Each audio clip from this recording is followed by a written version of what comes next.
Ever find yourself scrolling TikTok or YouTube instead of finishing that important task? Tell yourself, I'll do it later, but later never comes. Well, it turns out your brain actually loves procrastination, and it's not just because you're lazy.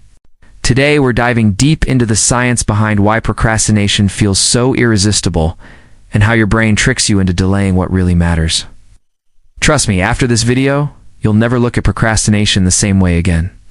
First, let's define procrastination. Most people think it's just laziness.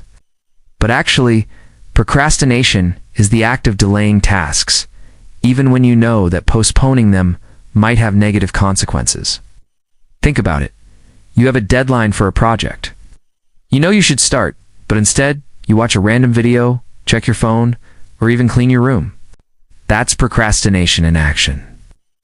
Psychologists have studied this extensively, and it's more about how your brain processes rewards and discomfort than about being lazy or unmotivated. So why does this happen? The main culprits are two parts of your brain. The prefrontal cortex, this is the future planner of your brain. It helps you make decisions, organize tasks, and delay gratification. The limbic system, this is the pleasure center. It wants instant rewards and avoids pain. Here's the problem. When you're faced with a task, your limbic system screams for immediate comfort, like scrolling social media or binge-watching shows. Meanwhile, your prefrontal cortex knows that finishing the task is important, but it's harder to activate. It requires effort. This creates a tug-of-war in your brain.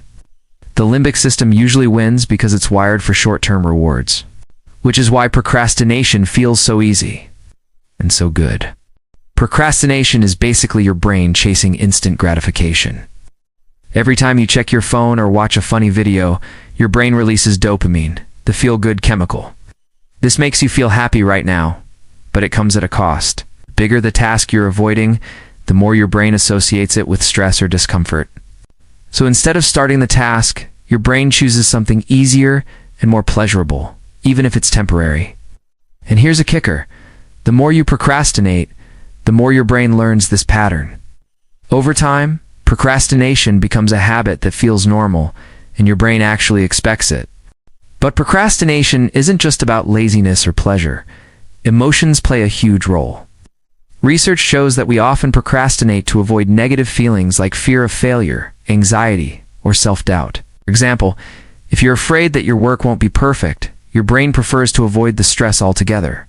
That's why tasks that seem scary or difficult often get postponed. It's not that you're weak or unmotivated. It's that your brain is protecting you from discomfort, even if it backfires in the long run. Here's the paradox. Procrastination feels good now, but stressful later. Short term, you feel relaxed, happy, or relieved because you're avoiding the task. Long term, stress builds up, deadlines loom, and your brain eventually panics, sometimes even more than if you had started early. This is why procrastination is often compared to eating junk food for emotional relief. It satisfies your immediate craving, but it doesn't solve the underlying problem. Interestingly, studies show that the anticipation of a task can be even more stressful than the task itself. That's why some people delay starting, thinking I'll feel ready later, even though readiness is just an illusion. Two major psychological factors fuel procrastination: perfectionism, if you feel your work has to be perfect. Your brain fears failure and delays starting. Fear of judgment. Your brain worries about what others will think of your performance, so it postpones the task. This is why many high achievers procrastinate. The brain isn't lazy. It's avoiding potential disappointment or criticism. The key takeaway is understanding that procrastination is an emotional and neurological response. Not just a bad habit, can help you respond differently. Now that we know why your brain loves procrastination, how do we fight it? Here are some science-backed strategies. Break tasks into tiny steps. The smaller the task, the less stress your brain feels, and the easier it is to start. Use deadlines or timers. External constraints give your prefrontal cortex a boost and create a sense of urgency. Reward yourself for progress.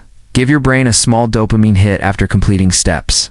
Focus on action, not perfection. Start before you feel ready. Your brain often feels less stress once you're in motion. Understand your emotions. Acknowledge fear, boredom, or self-doubt instead of avoiding it. Awareness reduces procrastination triggers.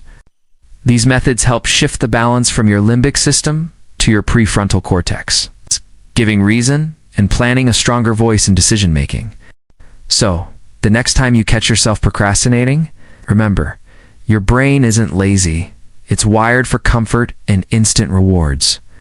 By understanding the science behind it, you can work with your brain instead of fighting it. Start small, reward yourself, and tackle tasks in manageable chunks. Procrastination may feel good in the moment, but mastering it is one of the best ways to reduce stress and increase productivity in life. If you found this video helpful, hit that like button, subscribe, and comment below. What's the one task you've been procrastinating on? Let's start a productivity revolution together.